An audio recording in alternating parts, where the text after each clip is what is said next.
Ako ba ay naniniwala na garapal ang katiwalian sa pamahalaan sa ilalim ng kasalukuyang administrasyon?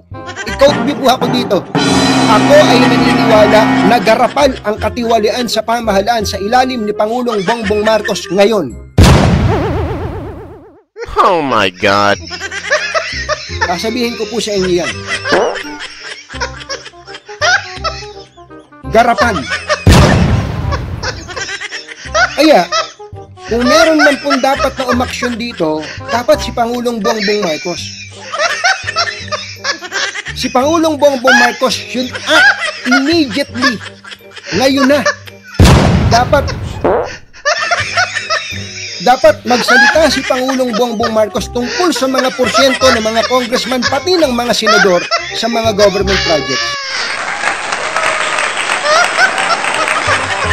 Pagka hindi nagsalita si Pangulong Bongbong Marcos Jr. dito, gusto kong sabihin, kinukonsinti niya ang katiwalian sa pamahalaan. Pero ngayon po, garapal po ang katiwalian sa pamahalaan. Oh my God!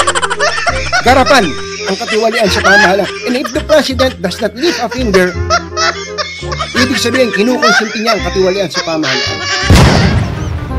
Yan po yung sinasabi na.